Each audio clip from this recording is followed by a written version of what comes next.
Alléluia. Je suis l'ouvrage de Dieu. Je suis l'ouvrage de Dieu. Même si ce n'est pas vous. Supposez que quelqu'un vous dise que vous n'avez rien de spécial. Mais vous allez dire quoi? Je suis l'ouvrage de Dieu. Amen. Ensuite, troisièmement, une autre pensée qui peut venir vous tourmenter, c'est je ne suis pas assez bon. Et là, vous prenez Jean 15. J'ai été choisi par Dieu. Alléluia. Et le désir de Dieu pour moi, pour ma vie, c'est que je puisse porter du fruit. Amen. Amen.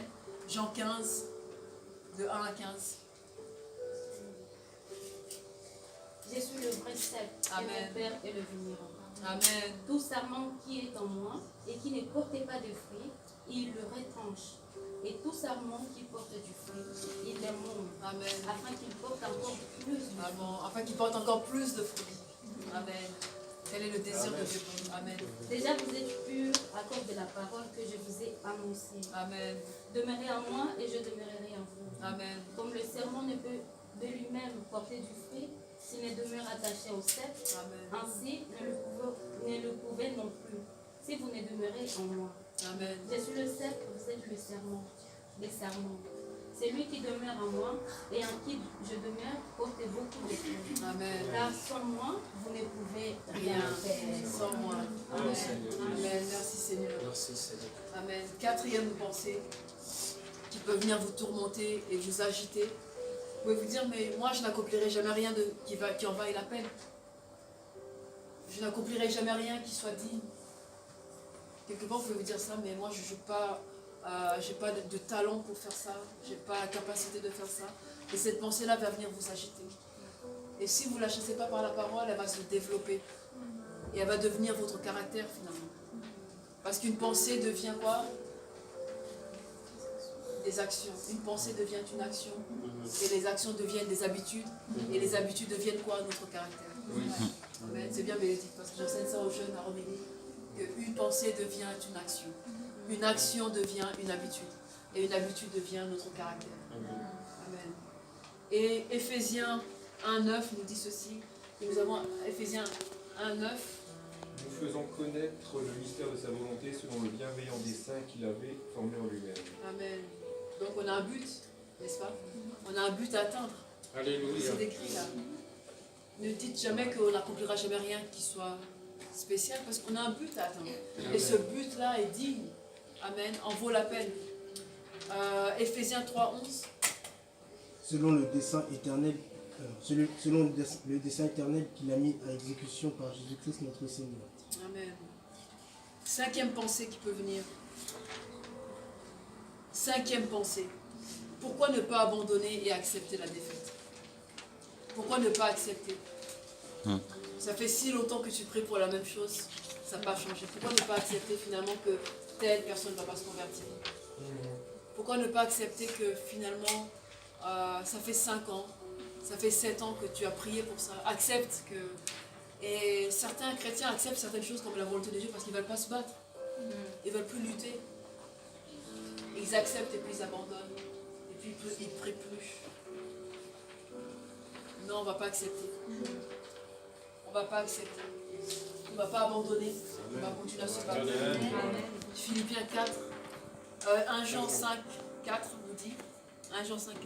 Parce que tout ce qui est né de Dieu triomphe du monde, Amen. et la victoire qui triomphe du monde, c'est notre foi. Amen. Est-ce que tu peux le relire encore bien fort? Amen. Parce que tout ce qui est né de Dieu Tout ce qui est né de Dieu triomphe du monde.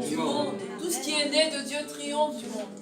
Est-ce qu'on peut le dire bien fort? Tout ce qui est né de Dieu triomphe du monde. Et la victoire qui triomphe du monde, c'est notre foi. Wow. Amen. Alléluia. Alléluia. Et la victoire qui triomphe du monde, c'est notre foi. Alléluia. Amen. Sixième pensée. Je suis trop brisé et désemparé pour continuer. J'ai trop mal. On m'a trop blessé. J'ai été trop déçu. Pourquoi continuer? Je suis trop brisé en fait. J'ai été trop humilié. J'ai été trop offensé. J'ai été trop blessé. J'ai été trop déçu. Pourquoi continuer? Qu'est-ce que la Bible nous dit quand on a des tels sentiments? Parce que, comme je le dis encore, ce sont des pensées, mais les champs de bataille, les guerres se gagnent là. C'est dans ce champ-là. Qu'est-ce que la parole nous dit dans Colossiens 3,12? Philippiens 4. C'est Philippiens 4,7. Et la paix de Dieu qui surpasse toute intelligence gardera vos cœurs et vos pensées en Jésus-Christ. Amen. Qui surpasse tout, gardera nos cœurs et nos pensées en Jésus-Christ. 7e pensée. J'ai encore été rejeté. Encore une fois, on m'a rejeté.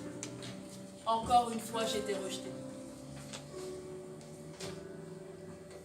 Encore une fois. Encore une fois. Ça veut dire que c'est peut-être la 5e fois. C'est peut-être la 10e fois. Et si on ne fait pas attention, cette pensée-là va habiter en nous. Et vous savez ce qui se passe quand on laisse cette pensée habiter en nous? Ben, les gens vont commencer à nous rejeter finalement. Les gens, quand ils auront pas envie de s'approcher de nous. Parce qu'on a ce sentiment-là, du rejet. On se sent rejeté, donc du coup, ben, les gens nous rejettent finalement. Il faut enlever ça.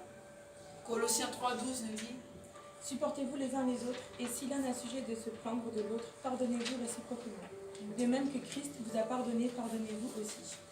Amen. Alléluia. Amen. On doit savoir qu'on est profondément aimé de Dieu. 8e pensée, c'est je suis impardonnable. Et 1 Corinthiens 1,8 nous dit quoi? Il vous affirmera aussi jusqu'à la fin, pour que vous soyez irréprochables au jour de notre Seigneur Jésus-Christ. Amen. Si l'ennemi vient vous mettre dans la tête que vous êtes impardonnable, vous dites non, je suis irréprochable. Amen. Je suis irréprochable.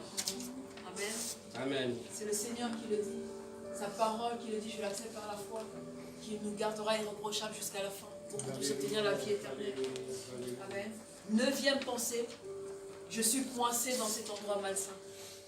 Oh là là, je suis coincé. J'habite là, je vis là. Ce sont mes origines. C'est ma situation. Je suis coincé.